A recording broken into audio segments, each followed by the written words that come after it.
안녕하십니까. 어느덧 또 시험이 끝나고 새로운 수업이 시작이 됐습니다. 1년이 금방 갑니다. 그죠? 그래서 28회 시험이 끝났고 이제 29회 대비 또 강의가 시작이 되었습니다. 1년이 참 빨리 가는데 이 공부가 이제 장기 레이스죠. 이렇게 짧은 기간 동안 하는 공부는 아닙니다. 아시겠지만. 그래서 우리가 1년 동안 가는 공부이기 때문에 뭐 철저한 계획이 필요하고요. 그죠? 그 계획하에 공부를 하시면 전부 다 합격을 할 수 있습니다. 그래서 이제 첫 시간인데 앞으로 9주 동안 9시간 동안 이제 3주 동안이죠. 3주 동안 기초 이론 강의를 진행을 하게 됩니다. 근데 기본서가 한꺼번에 출제가 돼서 출간이 돼서 진행을 하기 때문에 그 3주 동안은 제가 프린터로 따로 해가지고 강의를 진행할 겁니다. 그래서 이 부분은 이제 기본서 순서와 관계없이 우리가 가장 기본적으로 알아야 될 내용들을 좀 자세히 설명을 할 겁니다. 그래서 앞으로 3주 동안은 제가 제공하는 그 프린트를 가지고 진행할 거니까 그렇게 아시고요. 나중에 또 기본서가 발간이 돼서 출간이 돼서 나가면 그때 이제 기본 이론 강의를 기본서 교재 진행에 맞춰서 진행을 할 겁니다. 그렇게 아시고 일단 올해 시험에 세법이 좀 어렵게 나왔습니다. 그죠? 근데 제가 매년 느끼는 건데 시험이 끝나면 전부 다 어렵다고 합니다. 시험이 일단 끝나면. 그죠? 그리고 항상 수험생들은 자기가 시험 볼 때가 제일 어려웠다고 그래요. 그러니까 작년에도 문제가 세법이 굉장히 쉽게 나왔는데 시험 딱 보고 나서 학원에 제가 전화를 해봤더니 막 다 울어요. 운대요. 왜? 너무 어렵게 나와가지고 어떻게 풀었는지 모르겠다. 큰일 났다고 막 울고 있다는 거예요. 그래서 이제 정답을 제가 해가지고 보내줬더니 좀 이따 원장님이 전화 오셨어요. 채점하다니 다 지금 웃고 있대요. 작년에 시험이 굉장히 쉽게 나왔습니다. 세법이. 작년 같은 경우 특히나. 근데 작년도 어렵다고 했어요. 자, 올해도 어렵다고 했겠죠? 자, 근데 올해는 어렵게 나왔습니다. 올해는 어렵게 나왔어요. 세법이 제가 최근에 봤을 때 가장 어렵게 출제가 됐던 것 같습니다. 근데 중요한 건 뭐냐면 어렵게 출제됐다는 게 지문 전체가 다 어렵게 나오진 않습니다, 여러분. 문제 전체가 어렵게는 안 나온다는 거죠. 단지 예를 들면 작년까지는 어려운 게 2문제였어. 근데 이번에는 3문제나 4문제가 나왔다. 그러면 이제 그걸 가지고 체감할 때 굉장히 어렵다라고 체감을 하는 거지 전체 문제가 다 어렵게 나오진 않습니다. 그렇기 때문에 우리는 뭐 크게 걱정할 필요는 없습니다. 올해 어려워도 공부 좀 기본 하신 분들은 10개는 다 맞았으니까. 그죠? 그러니까 내년도 마찬가지입니다. 내년도 뭐 시험이 어떻게 나올지는 모르겠지만 이렇게 나오나 저렇게 나오나 기본만 하시면 적정 점수, 우리가 원하는 점수를 충분히 맞을 수 있기 때문에 뭐 신경 쓸 거 없습니다. 일단 제가 그 프린트를 나눠드렸는데 거기 보시면 뭐 세법 출제 경향 및 수험 전략이라고 되어 있습니다. 첫 시간은 우리가 시험을 어떤 식으로 공부를 해야 될지 이런 것에 대해서 좀 공부를 해보겠습니다. 그 프린트 보시면 첫 번째 1번에 그 기출문제 빈도 분석표라는 게 있습니다. 자, 이건 뭐냐면 그동안에 시험에 출제됐던, 그죠? 어디가 얼만큼 나오고 어디가 중요한지를 체크해 놓은 거죠. 그래서 올해 같은 경우는 거기 보시면 총론, 지방세, 국세 해가지고 16문제가 출제가 됐는데 각각 어디 파트에서 몇 문제가 나왔는지 분석을 해 놓은 거죠. 그걸 보시면 뭘 알 수 있다? 어느 파트에서 문제가 어느 정도 빈도, 그죠? 경향을 가지고 나올 수 있는지 파악할 수가 있습니다. 그래서 여러분들이 그걸 보시고 참고로 보시면 되고, 그 다음에 그 이번에 보면 뭐 시험 대비해 가지고 제가 이제 간단하게 어떤 식으로 공부를 해야 되는지를 설명을 한번 하겠습니다. 자, 보시면 일단 중개사 공부를 딱 시작하셨잖아요. 처음 강의를 들으십니다. 그러면 이게 첫인상이 되게 중요합니다. 첫인상이. 그러니까 사람도 그렇죠. 사람도 얼굴 좀 봤을 때 첫인상이 좋으면 계속 좋게 가는데 첫인상이 안 좋으면 그게 계속해서 잔상이 남아가지고 좀 안 좋게 보게 되죠. 선입견을 갖게 됩니다. 자, 공부도 똑같습니다. 자, 내가 만약 여러분이 첫 강의를 딱 들었어요. 예를 들면 뭐 세법은 그나마 쉬우니까 좀 그런데 민법이나 공법이나 학개론을 들었다. 그러면 들을 때 딱 들으면 무슨 느낌이 들겠습니까? 열심히 모니터를 보고 들었는데 무슨 얘기인지 하나도 모릅니다. 그죠? 자기는 열심히 들었는데 아는 게 없는 거죠. 그러면 이제 생각할 때 뭐라 그래? 이거 되게 어렵네? 이렇게 생각합니다. 자, 어려운 건 하나도 없습니다. 민법부터 시작해서 6과목이 전체가 어려운 건 없습니다. 익숙하지 않은 거예요. 익숙하지 않은 거. 제가 생전 여러분이 듣지도 못했던 지문들을 가지고 그죠? 용어를 가지고 막 얘기를 합니다. 강의를 합니다. 처음 앉아있는데. 근데 그걸 듣자마자, 얘가 이렇구나 하고 이해하는 사람 몇 명이나 되겠습니까? 없다는 거죠. 근데 그걸 우리는 뭐라고 생각하냐면 어렵다라고 느낍니다. 한번, 얘는 어려워라고 느끼기 시작하면 그 과목은 1년 내내 어렵습니다. 그럼 귀에 들어오질 않죠. 그러니까 중요한 건 뭐냐면 어려운 건 없다는 거죠. 익숙하지 않은 거예요. 근데 자꾸 듣다 보면 걔는 결국 익숙해지면 그다음부터 별거 아닌 겁니다. 모든 과목이 다 마찬가지입니다. 그러니까 절대적으로 처음 공부하실 때 얘 어렵다 그러지 마시고 잘 이해가 안 가면 내가 아직 익숙하지 않구나 이렇게 생각하시면 되는 거예요. 그거는 반복을 하면 되는 겁니다. 반복. 한 번 듣고 두 번 듣고 세 번 듣고 하다 보면 어느 순간 기가 튀는 겁니다. 그죠? 그런 것까지 하지 한 번 딱 들어놓고 난 얘는 아닌 것 같아 어려워 이러면 그건 사람이 굉장히 교만한 거예요. 자기를 너무 과대평가하는 거죠. 이게 그 정도로 쉬운 공부는 아닙니다. 그죠? 한 번 듣자마자 바로 듣고 이해하고 그 정도 수준의 공부는 아닙니다. 그거보다 좀 어렵죠. 그죠? 그러니까 반복을 해서 몇 번 듣다 보면 어느 순간 기가 탁 트입니다. 그러니까 그걸 가지고 인내를 가져야 됩니다. 우리가 죽을 때까지 잊어버려야 하는 하나가 뭐냐? 엄마 아빠죠. 엄마 아빠. 그죠? 그걸 왜 우리 죽을 때까지 그 엄마라는 단어는 끝까지 기억을 하냐면 태어나가 눈도 못 뜨고 있는데 엄마가 뭐라고 합니까? 나는 지금 똥도 못 뜨고 눈 감고 있는데 엄마가 기다 대고 뭐라 그래? 엄마 그 소리를 막 세뇌를 막 수십 번, 수백 번, 수천 번 합니다. 애가 얼마나 질리겠습니까? 하도 들어가지고 그런 거야. 평생 그냥 나오자마자 계속 엄마 하니까 애가 하도 지겨서 그랬더니 또 엄마랑 했다고 좋아하고 그리고 엄마가 이제 했고 나가니까 또 아빠라는 사람이 와가 또 아빠 이럽니다. 그러니까 우리가 수천 번, 수만 번 듣는 거죠, 그거를. 그러니까 죽어도 안 잃어버려요. 그죠? 공부도 똑같습니다.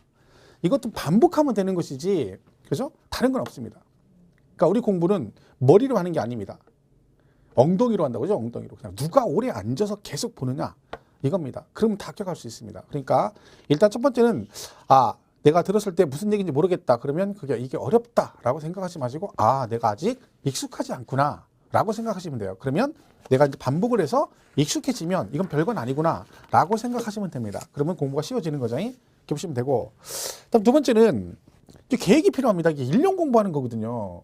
우리가 학교 다닐 때 방학을 하잖아요. 그럼 방학하면 그 한 달 동안 방학하는데도 계획표를 짭니다. 그리고 하루 계획표도 짜고 몇 시에 일어나서 뭐 공부하고 뭐 이런 계획이 있거든요. 얘는 1년 공부하는 거예요. 근데 무대포로 해요. 공부를. 되는 대로.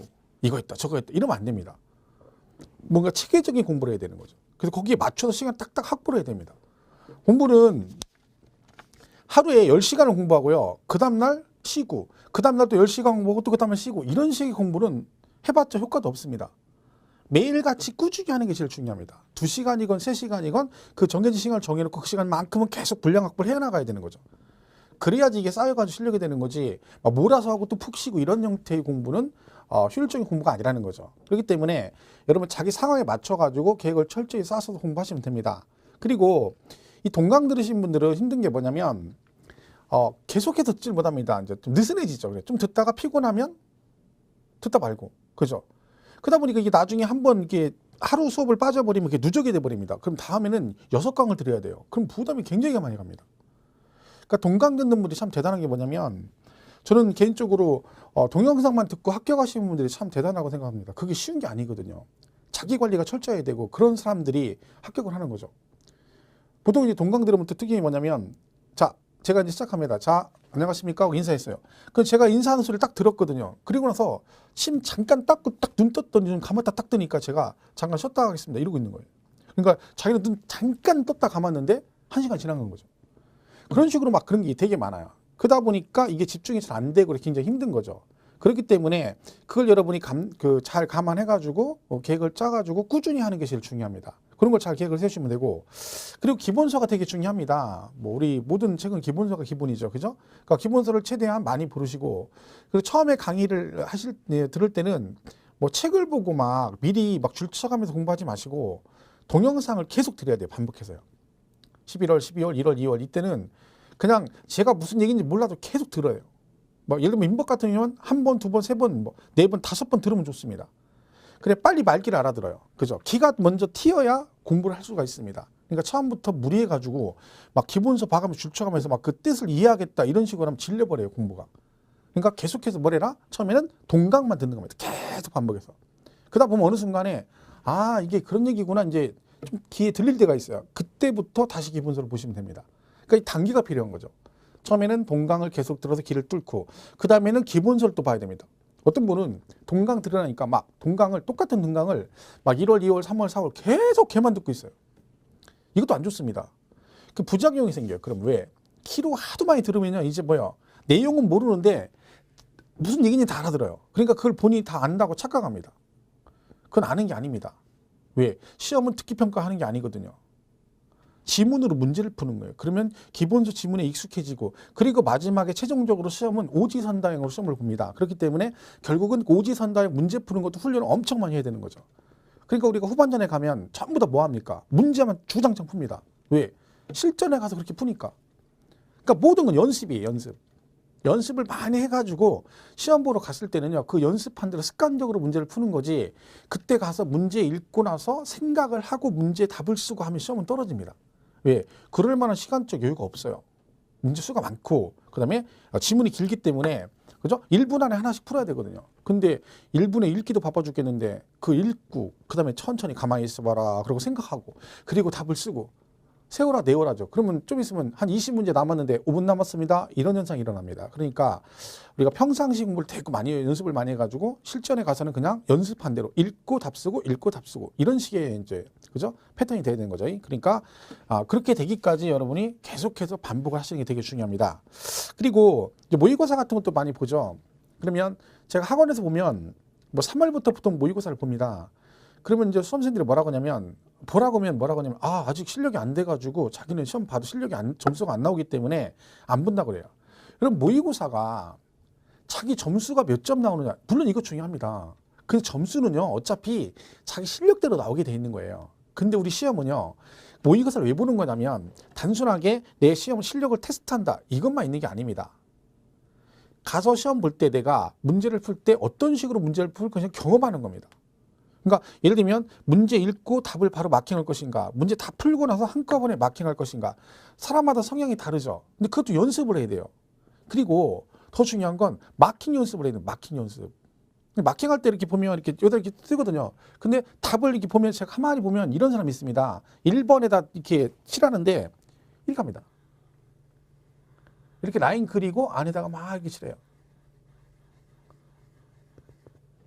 화장하는 거죠, 지금 화장. 그죠? 자, 문제 하나 마킹하는데 밖에 라인 먼저 그리고 왜 삐져나가면 안 되니까 마킹 라인 그리고 안으로 막 들어와서 이렇게 이쁘게 칠합니다. 이거 마킹 하나 하는데 막 5초, 10초 걸립니다. 그러면 문제를 200문제 풀면 시간이 어마어마하게 걸리는 거죠. 근데 이거 연습 안 하면 안 됩니다. 요즘에는 이게 뭐가 잘 나와가지고 여기 펜 끝에 주둥이가 이렇게 삐쭉 동그랗게 돼가지고 연습 안 하면 이렇게 딱 찍으면 얘가 딱 번져가지고 답이 딱 마킹 되도록 돼 있어요. 근데 그것도 연습을 안 하면 점만 찍혀요. 근데 이게 아무것도 아닌 것 같은데 이거는 굉장히 큽니다, 이게. 왜? 이거를 얼마나 단축하냐에 따라 문제를 3문제, 4문제를 풀 수가 있거든요. 그러니까 이런 것도 연습을 해야 돼요. 그리고 중요한 건 시간 안에 문제를 풀어야 되잖아요. 그래야 자기가 얼마만큼 풀 수 있는지 훈련을 됐고 해야 됩니다. 그러니까 시험 실력 외적인 것 때문에 시험을 떨어지는 게 굉장히 많습니다. 뭐 올해도 마찬가지입니다. 올해도 어떤 분도 보니까 시간 모질라가지고 못 푸는 분 많습니다. 억울하잖아. 1년 내내 공부해가지고 시간이 부족해서 못 풀었다. 그럼 그 사람들은 특징이 이런 겁니다. 그리고 문제도 막 2번씩 읽는 사람들, 2번, 3번씩 읽는 사람들. 그렇죠? 일단은 1번, 그러면 1번 대충 일단 읽어. 대충 읽어놓고 다시 이제 딱 대고 줄쳐가면서 읽어요. 습관적으로 그런 사람이 있거든요. 문제를 한 번만 읽어야 돼요. 근데 2번씩 읽어요. 근데 그것도 본인이 몰라요. 문제를 안 풀어보면. 그러니까 모의고사를 풀어가지고 내가 진짜로 문제를 어떤 식으로 본인이 파악을 해야 됩니다. 그래서 잘못된 건 빨리빨리 고쳐가지고 시간을 단축을 시켜야 돼요. 그런 훈련을 하는 게 모의고사인데 대부분은 보면 나는 점수 안 나와. 아직 실력 안 되니까 이건 안 풀 거야. 이렇게 한다는 거죠. 그런 사람 나중에 후회합니다. 어떤 분은 심지어 모의고사 한 번도 안 보고 시험 보러 가는 사람도 있어요. 그 사람 특징이 뭐예요? 모의고사를 처음 본 거죠. 언제? 시험 보는 당일날. 그날이 모의고사인 거예요. 그럼 본고사는 언제 본다는 거? 내년에 보겠다는 얘기죠. 그러면 안 됩니다. 그러니까 꼭 우리 우크라이나에서 이제 시행하는 이제 모의고사 같은 게 있을 거 아니야. 그럼 그런 것도 꼭 빠지지 말고, 그리고 특히나 중요한 건 그 정식으로 시간에 딱 맞춰서 푸셔야 됩니다. 시간 딱 재가지고 풀어야지. 어떤 분은 집에 가서 50분 동안 풀어야 되는데 집에 가서 배 깔고 누워가지고요. 비계 딱 받치고 떡 누워가지고 2시간 동안 천천히 풀어요. 그리고 채점을 딱 했더니 60점 맞은 거야. 나 실력 됐어. 아니죠. 그죠? 정식으로 풀어야 돼요. 그러니까 뭐든지 그 시험에 맞춰서 똑같이 가야 됩니다. 그런 훈련을 자꾸 해야 돼요. 한꺼번에 그게 습관이 안 되거든요. 그러니까 꾸준히 계속해서 연습을 해줘야 됩니다. 그러니까 그런 것들도 꼭 잊지 말고 모의고사 같은 것도 꼭 푸시고 그다음에 기출문제 같은 것도 이제 잘 보셔야 됩니다. 나중에 이제 우리가 기출문제 진행을 하겠지만 기출문제라는 게 시험에 기존에 나왔던 것들이죠. 근데 우리 시험은요, 자격증 시험인데 얘가 보통 법조문을 가지고 시험을 내거든요, 대부분이. 그러다 보니까 그 조문 안에서만 문제가 계속 봅니다. 그 얘기는 문제가 나올 수 있는 문제 형태가 정해져 있다는 거죠. 범위가 정해져 있어요. 그러면 기존의 기출 나왔던 질문들이 반복해서 나올 수밖에 없습니다. 지금까지 올해까지 28번의 시험을 봤는데 범위는 정해져 있는데 같은 파트에서 시험이 28번 나오려면 나올 수 있는 지문이 없습니다. 그러니까 세법 같은 경우 사실 올해 시험이 어려웠던 이유 중에 하나가 뭐냐면 문제를 딱 푸는데 솔직히 말씀드리면 저도 모르는 지문이에요. 그러니까 무슨 얘기냐면 조문에 있어 시행령 어디 구석에 있긴 있어요. 찾아보면. 근데 그런 걸 시험 문제 지문에 냈습니다. 그럼 그거는 풀 수 있는 사람 대한민국에 아무도 없습니다. 왜? 저희도 그걸 들어본 적이 없고 강의도 안 하고 한 번도 나왔던 적도 없고 단지 법 조문에만 있는 거죠. 그것도 어디 시행령 저쪽 구석에 있는 거. 찾는 것도 힘듭니다. 그런 지문을 냈어요. 두 문제나. 그런 것들은 문제라고 할 수도 없습니다. 그런 거는 아예 대놓고 찍으라고 낸 거죠. 그죠? 근데 그런 것들은 할 수 없는 것들이에요. 어쩔 수 없는 부분이고 그 외적인 것들은 거의 다 나왔던 지문이에요. 다. 옛날에 몇 번씩 나왔던 지문이 또 나오고 또 나오고 하는 거죠. 그러니까 그것들도 나중에 시간이 되시면 후반전에 가서는 이제 내년 가서는 이 기출 문제도 꼭 철저하게 풀어보셔야 됩니다. 분석을 해야 되는 거죠. 얘가 어떤 식으로 지문이 나오는구나. 왜? 실제 나온 문제니까. 그죠? 그런 걸 우리 감안해서 보시면 되고. 그 다음에 또 제가 이제 실제 강의하면서 느낀 건데 그 학원에서 보면은 공부를 좀 잘하는 사람 특징이 뭐냐면 오답 노트를 만듭니다. 오답 노트. 근데 이건 사실은 다 아는 얘기예요. 우리가 학교 다닐 때 다 들어봤던 얘기고 아는 얘기예요. 근데 안 하는 거죠. 딱 이 공부는 그렇다고 생각해요. 붙은 사람과 떨어진 사람의 차이점이 뭐냐면 방법은 다 알아, 둘 다. 근데 한 명은 그걸 그대로 시행을 한 거고 한 명은 안 한 거고 딱 그 차이예요. 근데 그게 당락을 결정해요. 너도 알고 나도 아는 얘기죠. 근데 얘는 붙고 얘는 떨어지는 거야. 그럼 실력 차이는 별로 없어요. 실력은 도토리 키재기예요. 거기서 거기에요. 막 어디 막 여러분 막 시험 볼 때 막 80점, 90점만 합격해서 몇 명 없어요. 다 60점에서 막 거기서 간당간당 왔다 갔다 하는 거야. 막 인구 밀도가 60에 거기 언저리에 제일 많아요. 그러니까 붙은 사람도 거기에 제일 많고 떨어진 사람도 하나나 두 개 차이를 그 사이에 제일 많아요. 인구 밀도가. 그럼 그 붙고 떨어진 사람들은 실력 차이는 없는 거예요. 사실은. 그죠? 그러니까 그게 굉장히 중요하거든요. 그렇기 때문에 왜 그러냐면 제가 보니까 틀린 문제를 계속 틀려요. 진짜로. 왜 그러냐면 틀리고 나서 그냥 넘어가요. 에이 틀렸네? 다음에 또 나와요. 또 틀려요. 시험 보러 가서 또 틀려요. 그게 되게 중요한 거예요. 우리 무크랜드에 상담하시는 홈페이지 보면은 수석 합격자가 홍비영 씨라고 있습니다. 그분이 옛날 제가 저쪽에서 강의할 때 저희 학원 제자였었습니다. 학원생, 수험생이었어요. 근데 제가 잃어버리지 않는 게 제가 강의 수업 갈 때마다 매주 질문하러 와요. 매주. 한 주도 안 걸리고. 근데 제가 세법인데 저한테 왔으니까 다른 과목도 마찬가지겠죠. 근데 항상 노트를 들고 왔는데 지금도 안 잃어버려요. 그 노트에다가 이렇게 자기가 문제 풀다가 잘 이해 안 가는 거 있죠. 그걸 복사하게 이렇게 붙였어요. 써면 오답 노트죠. 그걸 막 다 붙여가지고 왔어요. 그러다가 이해가 안 가면 그걸 보다 이해 안 가면 질문하러 오는 거예요. 근데 그게 맞다고 봅니다. 저는. 왜? 결국은 틀린 문제, 실수한 문제를 또 틀리기 때문에 그것만 실수를 줄여가면 되는 거예요. 그 나중에 막판에 가면 그 오답 노트만 막 봐도 정리가 확 되는 겁니다. 근데 이건 다 아는 얘기거든요. 근데 안 하는 거예요. 안 하는 거예요. 하면 됩니다. 그게 되게 중요한 겁니다. 그리고 나서 나중에 보니까 발표 났는데 그분이 수석을 한 거죠. 그때 당시 19회인가 제가 기억하는데. 그죠? 그러니까 여러분도 문제 푸시 공부하시다가 잘 이해가 안 가고 자꾸 틀리는 부분이 있죠. 그럼 체크를 해가지고 꼭 오답노트 만들어서 가지고 있는 게 되게 좋아요. 그럼 나중에 막판에 정리하기 되게 좋은 거죠. 그런 사람들이 또 합격을 많이 합니다. 그러니까 그거 꼭 하시고. 그 다음에 자, 우리 시험이 이제 처음 들으시면 아시겠지만 2차 과목이 우리가 이제 세법이 2차 과목입니다. 2차 과목은 시험은 4가지가 있습니다. 그죠? 다 아시겠지만, 중개사법 있고, 중개사. 그죠? 그 다음에 세법도 있고, 그 다음에 공시법도 있고, 그 다음에 공법이 있습니다. 그죠? 자, 이렇게 돼 있는데, 자, 문제는 아시죠? 얘가 40문제 나오고, 세법은 16문제 나오고, 얘가 24문제가 나옵니다. 그죠? 그리고 공법이 40문제가 나와요. 자, 이렇게 나오는데, 자, 우리가 몇 점을 맞으면 합격을 하냐면 60점을 맞으면 합격합니다. 60점. 자, 그럼 60점이면 40문제면 24문제거든요. 과목별로 24문제를 맞으면 합격을 합니다. 그러니까 이게 웃긴 게 60점이잖아요. 60점. 그죠? 그럼 이 60점이라는 점수가, 그죠? 우리 학교 다닐 때 보면 수, 우, 미, 양, 가 그러면 가거든요. 가. 그죠? 근데 이거 맞으려고 1년 내내 죽으라고 공부하는데 이거 맞기가 쉽지 않습니다. 그죠? 그럼 60점이 그죠? 근데 이 60점이 그냥 60점이 아니라 앞에 뭐가 붙냐면 얘는 뭐야? 이게 들어가죠. 평균 60이에요. 평균 60. 그러니까 사실은 우리가 합격할 때 가장 중요한 게 뭐냐면 여기서 중요한 단어가 뭐냐면 이겁니다. 평균. 만약 이 평균이 빠져버리면 합격률이 지금보다 반 이하로 뚝 떨어집니다. 무슨 얘기예요? 만약에 과목별로 60점 맞아라. 그러면 합격률 뚝 떨어집니다. 왜? 이 각각 전부 다 24개 이상 맞아야 한다 그러면 못 맞습니다. 생각보다 어렵습니다. 그렇게 하려면. 근데 다행히 이게 뭐예요? 평균 60이에요. 그죠? 그럼 뭔 얘기야?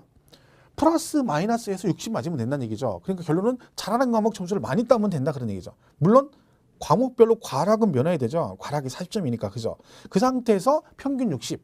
그러면 제가 생각하는 여기서 평균 60 맞으려면 어떻게 맞는 게 제일 좋냐면 자, 일단 중개사법은 30개를 맞아야 됩니다. 30개. 자, 이 중에서 제일 점수 많이 따는 게 얘예요. 만약에 이 중개사법을 점수를 못 따면 2차는 붙기가 굉장히 힘들어집니다. 근데 거의 대부분 합격생들은 중개사법을 거의 30개 이상 다 맞습니다. 제가 어제 이제 학원에서 강의를 했는데 그 수강생이 39개 맞으신 분이 있더라고. 중개사법 하나 틀렸어요. 근데 중개사법은요 만점도 있어요. 그러니까 이 중에서 다 맞을 수 있는 과목은 얘밖에 없어요. 다른 과목은 만점이 진짜 힘들어요. 근데 그게 가능해요. 그럼 얘는 30개 맞고 세법은 항상 목표가 16개 중에 저는 10개만 맞으라고 합니다. 10개. 반타작에 2개 더 맞는 거죠. 그리고 공시법에서 이 공시법이요. 등기 파트가 12문제가 있고 그다음에 지적 파트가 12개가 있어요. 지적이 12개. 그 24개거든요. 근데 여기서 얘가 12개를 맞으면 됩니다. 12개. 반타작만 하면 돼요. 해서 얘가 만약에 그러면 이 지적이 되게 쉽습니다. 올해 시험은 등기법이 쉽게 나왔어요. 공시법 자체가. 근데 지적 파트는 암기 과목이고 나온 게 또 나오기 때문에 거의 대부분 12개 다 맞습니다. 공부만 하면. 얘는 틀릴 게 별로 없어요. 그럼 얘는 거의 최소 10개 이상 맞을 수 있거든요. 무조건. 여기서만. 그리고 등기가 좀 어려워요. 등기 파트 해보시면 여기가 제일 어려운 것 같아요. 그러니까 이거는 여기서 만약에 10개만 맞아주면 여기서 2개만 맞아도 12개가 나오죠. 그럼 이렇게 하면 얘가 22개가 되는 거예요. 그죠? 그리고 공법은 반타작 하면 돼요. 20개. 자, 이렇게 하면 딱 60점 나와요. 중개사법 30개, 공시세법 22개, 공법 20개에서 이렇게 하면 딱 60입니다. 별거 아니죠? 뭐 공법을 다 맞으라는 것도 아니고 반타작만 하는 얘기고, 그죠? 공시세법도 반타작에 2개만 더 맞으면 되고, 얘만 좀 맞아주면 되는 거예요. 얘만. 그죠? 그러면 이렇게 하면 딱 60이 나와요. 별거 없어요. 그럼 여러분 공부할 때 다 잘할 필요 없다는 거죠. 자기한테 맞는 과목 공부를 좀 더 해서 점수를 많이 따면 돼요. 근데 제가 권하는 건 무조건 중개사법을 좀 치중하는 게 좋습니다. 왜? 다른 이유는 없어요. 얘가 같은 시간을 대비해서 투자했을 때 얘가 점수 따기가 제일 쉽다는 거죠. 올해도 쉽게 나왔어요. 중개사법 매년. 그러니까 중개사법을 35개를 맞아버리면 점수가 5개가 남아요. 그러면 공법 같은 경우 어렵다 그러면 과락만 면해도 합격할 수 있어요. 그래도 하나가 남죠. 그러니까 그런 전략을 잘 짜셔야 돼요. 그러니까 조심할 게 근데 이제 공부를 하시다 보면 사실은 어떤 걸 제일 열심히 하냐면 공법을 제일 열심히 해요. 공법을. 그럼 이제 물어봐요. 2차 과목에서 뭐가 제일 중요하니? 그럼 뭐가 제일 중요할까요? 그러면 공부 좀 하신 분들은 뭐라고 하면 공법이 제일 중요하다고 그래요. 공법이 제일 중요하진 않죠. 다 중요하죠. 중요한 걸로 치면 다 중요한 거예요. 근데 마치 얘가 양이 많다 보니까 여기다 시간 투자를 많이 하니까 공법이 중요하다라고 생각하면 안 되는 거죠. 그게 아니라 다 중요하죠. 근데 공법은 양이 많아요. 양이. 외울 게 되게 많기 때문에 어렵다고 느끼는 거죠. 그러니까 시간 투자를 많이 해요. 근데 걔는 시간 투자한 만큼 주소가 많이 나오진 않아요. 여기다 집중을 해야 되는 거지. 그래야지 얘는 합격할 수 있어요. 이거 30개 넘어버리면요. 여유 생깁니다. 여유 생겨요. 막 굳이 막 다른 과목 너무 점수 많이 달라고 할 필요 없는 거죠. 그리고 우리가 이제 중요한 게 지향하는 것은 자격증 시험이지 학문하는 게 아닙니다. 학문이 아니라 자격증만 따면 되는 거예요. 그러면 내가 점수 60점 맞고 합격만 하면 되는 거지. 이거를 막 90점 맞고 80점 맞으면 뭐 할 거예요? 자격증 나올 때는 그냥 공인중개사 이렇게 나오지 거기 밑에다가 얘는 90점, 얘는 60 딱점 60 이렇게 안 나옵니다. 그러니까 자격증 따는 사람이 장땡인 거지. 무슨 80, 90 무슨 상관 있어요. 제가 공인중개사 자격증이 있습니다. 오래전에 십몇 년 전에 땄는데 저도 학원을 다녔거든요. 그때 당시는 뭐 지금처럼 인터넷 이런 거 없고요. 아예 없었어요. 그냥 오로지 실강 하나예요. 실강 하나. 그러니까 강의를 못 들으면 못 듣는 거예요. 그래서 그때 공부를 했는데 제가 이런 공부하시면 알겠지. 이 공법이 되게 양이 많다 그랬죠. 점수 고득점 하기 굉장히 힘들어요. 제가 37개만 했어요. 이거요. 3개밖에 안 틀렸어요. 이거 3개밖에 안 틀렸다면 다 기절합니다. 공부한 분들은. 제가 3개밖에 안 틀렸거든요. 근데 중요한 건 여러분, 제가 지금 3개밖에 안 틀렸다고 매년 얘기하고 있거든요. 근데 아무도 몰라요. 내가 진짜 3개 틀렸는지 13개를 틀렸는지 아무도 몰라. 나밖에 몰라요. 그러니까 무슨 얘기야. 몇 개 맞았는데 아무도 모른다니까. 근데 37개 맞으면 뭐 할 거예요. 어차피 자격증 똑같은데. 그죠? 그러니까 합격만 하면 되는 거야. 합격만. 세법은 제가 항상 10개라고 목표를 하거든요. 근데 왜 그러냐면 어차피 공부를 안 해요. 세법은요. 왜? 문제수가 적게 나오니까. 얘는 16문제 나오잖아요. 그죠? 그럼 공시법은 24개가 나와요. 그러니까 여러분이 공부를 어떻게 하냐면 이 2개 중에 또 선택을 하는 거야. 공시는 24개 나오니까 너 먼저 하고 나중에 천천히 세법을 하지. 이렇게 하는 거야. 그래서 또 점수가 안 나오는 거죠. 왜? 자, 저는 제가 세법 선생이라 얘기하는 게 아닙니다. 자, 얘는 어떻게 공부를 해야 되냐면 얘가 40문제잖아요. 2개 합해서 40문제가 나와요. 1시간에 봐요. 그러면 이게 묶어서 40이라는 얘기는요. 사실은 한 과목인 거예요. 한 과목. 근데 그 과목 안에 파트가 3파트가 있는 거죠. 무슨 파트가 있는 거야? 세법 파트가 있고 등기 파트가 있고 그다음에 지적 파트가 있는 거죠.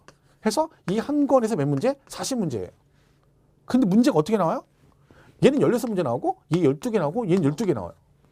자, 그럼 상식적으로 초등학생도 아는 얘기예요. 이 상태에서 얘를 공부한다 치면은 뭐를 공부를 해야 되겠어요? 얘가 우선이죠. 왜? 얘는 16문제 나오잖아요. 근데 얘들 12문제씩 나와요. 근데 이거를요, 따로 공부한다 해서 이건 24개고 넌 16개니까 넌 나중에 이렇게 가는 거야. 그러니까 세법은 상대적으로 문제가 쉬운데도 불구하고 못 맞추는 거예요, 점수를. 왜? 공부를 안 하니까. 제가 올해도 매년 경등하지만 세법은 이제 동강을 들으시면 질문을 막 하잖아요. 그럼 질문날에 질문을 올려요. 그러면 세법은요, 거의 한 6월, 7월 달까지는 질문이 안 올라와요. 하나, 2개, 3개 막 이렇게 올라와요. 막 다른 과목은 막 20개, 50개 막 이렇게 올라와요.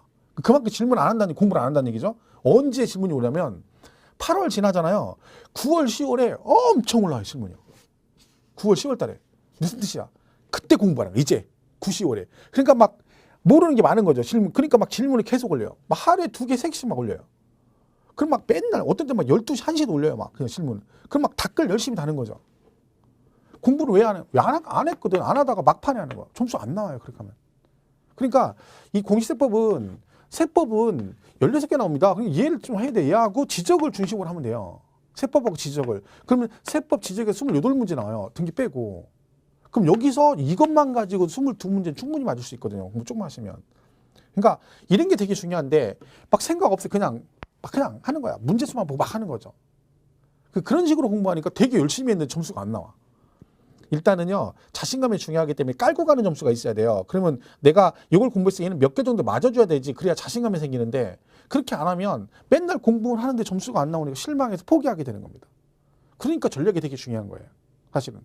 그러니까 제가 첫 시간인데 제가 많은 시간을 할애하는데 이게 왜 그러냐면 제가 실제 현장 강의를 하고 학원에서 하면서 매년 느끼는 거예요.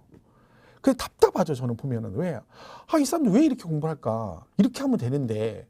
그리고 이 말을 선생님 얘기를 드려야죠. 저희는 밥 먹고 이것만 10몇 년, 20년 가까이 했는데 똑같은 걸 보고 있으니까 답답하니까 얘기하는 거지. 여러분들 따라가야 돼요. 그럼 된다니까. 이 공부는 무조건 되게 돼 있는 거예요. 되게 돼 있는 거. 이 합격은 하게 돼 있는 거라니까 무조건. 그죠? 그러니까 계획대로, 그죠? 여기서 얘기하는 대로 따라가시면 돼요. 그럼 다 돼.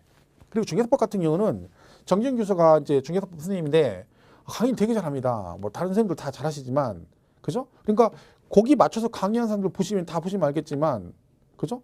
그것만 잘 따라가면 35개 막 이렇게 다 맞습니다. 아무리 못 맞아도 30개는 맞을 수 있어요. 그러니까 계획을 잘 짜셔가지고 참고하셔가지고 공부를 또 하시고, 세법은 10개 맞는다 생각하시면 돼요. 10개. 그죠? 그러니까 저는 사실 제 강의를 나중에 들으시면 알겠지만, 막 강의를 너무 깊이 있게 하진 않습니다. 그러니까 좀 어렵게 강의를 하진 않아요. 왜? 너무 어렵다고 생각하는 건 저는 빼버려요.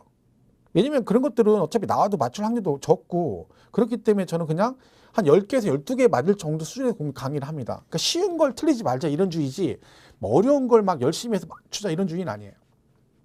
그렇기 때문에 제 강의 들으신 분들은 내 강의를 듣고 나는 세법을 100점 맞아야 되겠다. 그러면 제 강의를 들으시면 안 돼요. 그러면 김성대 교수님 강의를 들으시면 돼요. 또 계시죠, 선생님, 그죠? 근데 제 강의는 100점 맞는 강의는 아니에요. 왜? 그렇게 강의를 제가 안 해요. 그러니까 저는 빼놓고 가는 것도 많이 있어요, 사실은요. 근데 그게 만약에 시험에 나올 수도 있겠죠. 근데 그거는 복불복이 할 수 없는 거고, 그죠? 그러니까 그거는 감안하시고 들으시면 됩니다, 그죠? 대신에 제가 하는 강의를 들으면 최소 10개는 맞을 수 있어요.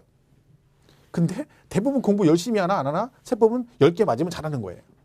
그러니까 올해 시험도 되게 어렵게 나왔다 했죠. 그럼 어려운 문제, 4문제 있잖아요. 그거는요, 공부 되게 어렵게 공부한 사람이나 쉽게 공부한 사람이 어차피 다 찍어요. 왜? 못 맞춰요, 그거는. 그냥 기본만 하면 돼, 기본만. 그리고 또 하나, 세법은 선입견이 중요하다고 했죠. 세법이 어렵다고 생각을 했어. 어렵다. 난 세법 어려워. 이런 사람이 있어요. 그 사람 특징이 뭐냐면 세법은 계산 문제래. 얘는 계산 문제고, 얘는 숫자가 많이 나는데, 숫자가. 아니에요. 세법은 계산 문제가 아니에요. 계산 문제 딱 하나 나와요, 하나. 계산 문제는 학계론이 엄청 나와요. 학계론이 막 10문제도 40문제, 10문제가 계산 문제예요. 세법은 16개 중에 딱 하나 나와요. 올해도 하나 났고 작년에 계속 한 문제 나와요. 근데 왜 이걸 계산 문제라고 하는지 모르겠네. 달러 하나 나오는데. 숫자 별로 없어요. 숫자로 따지면 공법이나 얘들이 숫자 훨씬 많이 나와요. 세법은 숫자도 별로 없어요. 근데 이상한 선입견을 가지고 세법은 뭐 이렇다 해서 가끔가다 특이하게 자기는 6과목 중에 세법이 제일 어렵대. 이런 분들이 있어요. 특이하게. 그분들은 특징이 이런 거야. 난 얘 계산에 약해. 이런 분들이 학교 다닐 수학 못했던 분들. 그럼 제가 해결을 해줄게요. 계산 문제, 세법은 계산 문제는 어렵다고 했죠? 계산 문제 나오면 찍어요. 그냥 무조건 찍어. 숫자는 많이 안 나와요. 이게 답이 되는 경우는 거의 없어. 그러니까 계산 문제라고 생각하면 계산 문제 찍으시면 돼. 그럼 걱정 없네. 왜? 나오면 찍으면 되는데. 그럼 이해할 필요가 없잖아요. 나 계산 문제 나왔는데 난 저거 진짜 어려워. 뭐 어려워? 그럼 하지 마세요. 그럼 찍으면 돼. 그럼 제가 무책임하게 찍으래. 왜 찍으라고 하냐면 못 풀어요. 그러니까 그 문제 하나 나온 게 계산 문제가 애지간히 공부해가지고 못 풀어요. 그 얘기는 난이도가 높다는 거죠, 계산 문제가. 그 얘기는 공부를 웬만큼 해서는 어차피 찍는다는 거야, 다. 그러니까 그건 결국은 마음 편하게 뭐라고 하면 돼. 그냥 나오면 찍자. 그러면 나만 찍는 게 아니야. 수업 시간에 막 계산 문제 보면은 막 계산 문제 나오거든요, 계산하는 거. 그럼 막 그걸 잘 이해하는 사람도 결국 그 사람도 나가면 찍는다니까. 왜? 수준이 그렇게 나오니까 문제가. 그럼 계산 문제 신경 쓸 거 없어요. 그냥 찍으라고 그래요. 저는 찍으라고. 매년 그렇게 얘기를 해요. 올해도 찍으라겠죠. 그럼 여러분 1, 2, 3, 4, 5 중에 찍어. 그러면 번호 하나 찍죠. 보통 몇 번 찍어요? 1, 2, 3, 4, 5번 중에. 보통 제일 안정감 있으면 몇 번 찍어요? 3번 찍지 않습니까? 1, 2번은 너무 빠른 것 같고 4, 5번은 뭐 늦은 것 같고 3번 찍으면 위로 2개 밑으로 2개 안정감 딱 있죠. 그 3번 딱 찍었어. 올해 정답이 3번이에요. 계산 문제 정답이. 찍으면. 작년에도 찍으면 3번이었어요. 공교롭게도. 그죠? 그럼 3번 찍고 만약에 제 말대로 찍어가지고 안정감 있게 3번 찍었으면 결과론이지만 맞췄겠죠. 그걸 풀려고 열심히 한 사람은 틀릴 확률도 있고. 왜? 문제가 어려우니까. 그리고 계산 문제 되게 중요하게 생각하지 마세요. 계산 문제는 걔를 맞추면 5점 주는 게 아니에요. 2.5점이야. 그러니까 모든 문제 배점이 똑같아, 2.5점. 근데 계산 문제는 안 좋은 게 뭐냐면 시간이 많이 걸려요. 하나 푸는데 막 5분, 10분씩 걸려요. 그러면 2.5점짜리 똑같은 문제를 풀기에 점수를 맞으려고 얘는 10분 걸리고 얘는 1분 걸리거든요. 그럼 그 하나 맞추겠다고 6문제, 7문제 풀 시간을 낭비하는 거잖아요. 그 누가 봐도 답이 나와 있는 거죠. 근데 이상하게 한국 사람들은 집착을 하죠. 왜? 그 어려운 문제 풀었을 때 맞추면 그 희열감이 있거든요. 성취감이. 근데 이거는 성취감 필요 없어요. 그거 하나 풀고 성취감 느끼고 시험은 떨어지는 거죠. 야, 나 뿌듯하게 이거 풀었다. 10분 동안 걸려서 1분 맞았다? 근데 시간 부족해 다른 문제 못 풀어서 떨어졌다? 의미가 없어요. 그죠? 그러니까 계산 문제 찍으세요. 그냥 찍어. 신경 쓰지 마세요. 근데 쉽게 나올 때가 있어요. 근데 거의 없어요. 제가 볼 때 최근 한 10년 동안에 제가 볼 때 이건 좀 풀을만하네 했던 건 한 번 정도 있고 나머지는 뭐 한참 걸립니다. 문제. 저희가 풀 때도 한참 푸니까. 그러니까 세법은 절대 계산 문제 아니니까 고민하지 마시고, 그죠? 계획 잘 짜서 공부하시면 되고. 그리고 마지막으로 이제 오리엔테이션은 이런 거예요. 뭐 교수님도 그렇게 얘기하시던데 저는 항상 첫 시간에 그 얘기를 합니다. 우리는 콩나물 콩이다. 그리고 콩나물을 기를 때 콩에다 물을 주면 물이 막 계속 빠져나갑니다. 어릴 때 저희 어머님이 콩나물 하는 기르는 거 보면 자, 물이 다 새 나가는데 왜 저기다 물을 줄까라고 생각하죠. 근데 그럼에도 불구하고 계속 물을 줍니다. 그럼 어떤 현상이라니까 어느 순간에 콩나물이 자라기 시작하죠. 공부도 똑같습니다. 여러분이 그냥 형나물 콩나물 콩 상태인 거죠. 그럼 지금 수업을 듣고 여러분 스스로 공부를 한다는 얘기는 거기다 물을 계속 준다는 얘기죠. 근데 중요한 건 뭐예요? 물을 아무리 줘도 무슨 얘기인지 모릅니다. 강의를 첫 시간 들었어. 눈 부릅뜨게 쳐다보고 들었는데 남는 건 하나도 없고 뭐 있어? 눈만 충혈되는, 뻘겋게 충혈되는 거야. 집중해가지고. 남는 건 하나도 없어요. 근데 그게 정상인 거예요. 듣자마자 잃어버리는 게 정상이에요. 그러면 잃어버리더라도 뭐 해야 돼? 또 들어야 됩니다. 그 왜? 이런 현상이죠. 듣고 잃어버리고 듣고 하다 보면 어느 순간 쭉 이렇게 올라가는 거야. 그러니까 그걸 명심하셔야 돼. 그러니까 혹시나 수업을 들으시다가 난 진짜 한 달, 두 달 들었는데 뭔 얘기인지 하나도 모르겠어. 이건 아닌가 봐. 이러시면 안 돼요. 그 단계까지 인내가 필요한 거지. 그리고 나면 어느 순간 되면 실력이 쭉쭉쭉 올라가기 시작합니다. 그때까지만 여러분이 버티면 되는 거야. 그러면 또 이게 재미있어요. 또 사실 어디 가서 그죠? 이런 걸 배우겠습니까? 부동산 전반에 대한 걸. 이걸 보면 자격증을 떨어지더라도 진짜 부동산 지식은 어디가 돈 주고 못 배웁니다. 이런 거. 그리고 이왕 시작하셨으니까 마무리를 좋게 짓는 게 좋겠죠. 왜? 앞으로 또 이런 식의 공부를 할 수 있는 기회가 별로 없습니다. 인생에 있어. 보통 대부분이 나이 드시니까 학교 졸업하고 어떤 걸 열정적으로 공부를 하기가 쉽지 않습니다. 근데 지금 시작했다는 것 자체가 대단하신 거죠. 그럼 결과까지 주면 너무 좋겠죠. 그러니까 내 인생에서 앞으로 또 이런 기회가 없을 수도 있습니다. 그러니까 이왕 시작하신 거 마무리 잘 주셔가지고 합격을 하시면 더할 나위 없이 기쁘겠죠. 성취감도 있고 그죠. 그러니까 1년 동안 우리 강의하는 선생님들 따라서 꾹 가시면 합격은 다 하실 수 있으니까 너무 걱정하지 마시고 꾸준하게 하시면 됩니다. 보시면 되고. 자, 제가 이제 서두에 많은 얘기를 했는데, 자, 그러면 이제 거기 세 번째 3페이지 보면 그 동그라미 9번 마지막에 밑에 보면 이제 부동산 세법이란 이렇게 돼 있죠. 자, 그럼 우리가 이제 앞으로 배우게 될 과목은 제목이 아시겠지만 이겁니다. 이렇게 돼 있어요. 부동산 세법 이렇게 있어요. 자, 이건 저 세금이란 뜻입니다. 세금, 그죠? 세금, 그죠? 세금이란 뜻인데 다른 말로 조세 그러기도 하죠. 조세, 그죠? 그러면 우리는 뭘 배운다? 세금에 관한 법을 배웁니다. 세금에 관한 법을 배우는데 여러분 세금의 종류가 굉장히 많습니다. 관세를 빼고도 국세지방세 포함해서 24개가 있습니다. 그럼 그 24개를 다 배우는 건 아니고 우리 공인중개사가 주로 하는 게 무엇을 중개한다? 부동산 중개를 하죠. 그러니까 그 24개 세금에 관한 법 중에서 뭘 배운다? 부동산과 관련된 것만 배웁니다. 그래서 우리가 부동산 세법 이렇게 배우는 거죠. 실제 시험에도 발표가 날 때 시험 범위가 부동산 관련 조세라고 발표가 납니다. 그러니까 그 조세 중에서 뭐만 시험에 나온다? 부동산 관련된 것이 시험 범위다 이런 뜻이 되는 거죠. 그래서 우리가 부동산 세법을 배우는데 그럼 이때 부동산은 뭘 부동산이라고 합니까? 뭐 다 아는 얘기죠? 대표적인 게 뭐예요? 토지하고 건축물 같은 걸 우리가 부동산 그럽니다. 자, 그러면 우리가 앞으로 1년 동안 배우게 될 이 부동산 세법을 그냥 단순 무식한 문장으로 표현하면 이런 얘기입니다. 이렇게 됐죠. 땅을 사서 그죠? 가지고 있다가 팔았다. 이렇게 돼요. 자, 그럼 땅 그러면 좀 없어 보이죠? 얘를 있어 보이게 그러면 토지 그럽니다. 토지. 자, 토지란 얘기는 결국 얘가 뭐란 얘기예요? 그렇죠? 부동산이란 얘기입니다. 부동산. 그렇죠? 자, 그럼 이 부동산을 어떻게 했다고요? 샀단 얘기죠. 자, 이 샀단 얘기를 우리가 세법에서 좀 유식하게 얘기하면 뭐 한다 그래요? 취득한다 그럽니다. 취득. 그죠? 자, 그럼 사서 취득을 한 다음에 또 가지고 있죠. 가지고 있다. 자, 가지고 있다를 또 있어 보이게 뭐라고 한다? 얘를 보유한다 그래요. 보유. 그리고 파는 걸 뭐라 그래요? 양도 그럽니다. 양도. 결국은 우리는 뭘 배우는 거예요? 부동산 관련 조세 중에서 그 부동산을 뭐 하거나 취득하거나 아니면 보유하거나 아니면 뭐 했을 때 양도를 했을 때 이 각각의 단계별로 세금을 내긴다는 거죠. 그 단계별로 내는 세금 중에서 부동산과 관련된 것만 골라서 배운다. 그런 뜻입니다. 그러니까 결국은 부동산을 취득행위, 그 다음에 보유 후, 그리고 양도 단계에서 내야 될 세금을 배운다. 그런 뜻이죠. 자, 그러면, 자, 아는 얘기죠. 자, 여러분, 아파트나, 아니면 땅을 샀어요. 토지를 샀어. 취득을 했습니다. 그럼 세금 뭐 냅니까? 취득세를 내죠. 취득세. 그죠? 자, 그러면, 아파트나 토지를 취득해서 가지고 계시면 7월달과 9월달에 세금이 나오죠. 자, 뭘 내요? 보유하고 있으면 재산세를 냅니다. 그죠? 재산세. 팔면 양도세를 내죠. 양도 소득세를 냅니다. 자, 수업을 6과목 들어보시면 아마 깜짝 놀랄 겁니다. 다른 과목은 뭔 얘기인지 들어도 한것도 모르는데 세법은 딱 첫 시간 들었는데도 자기가 아는 얘기가 나옵니다. 거기다 심지어는 자기가 대답을 했는데 맞추기도 합니다. 신기하죠.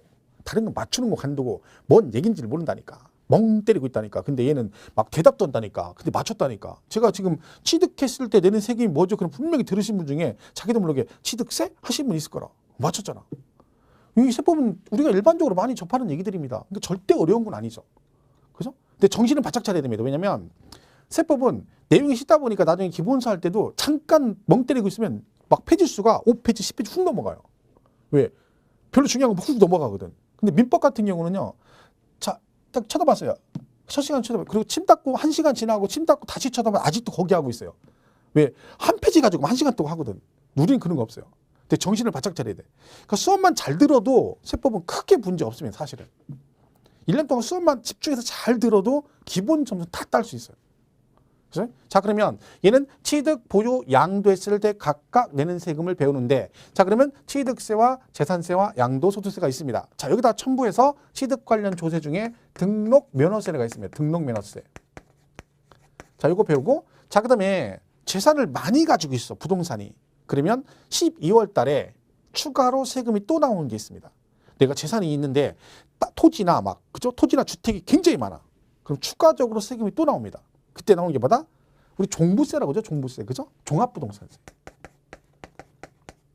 종합부동산세. 그러니까 종합부동산세는 아무나 내는 건 아니죠. 재산세 내는 사람 중에서 그 재산의 부동산이 많을 때 일정 금액이 초과되면 추가적으로 내는 걸 뭐라 그래?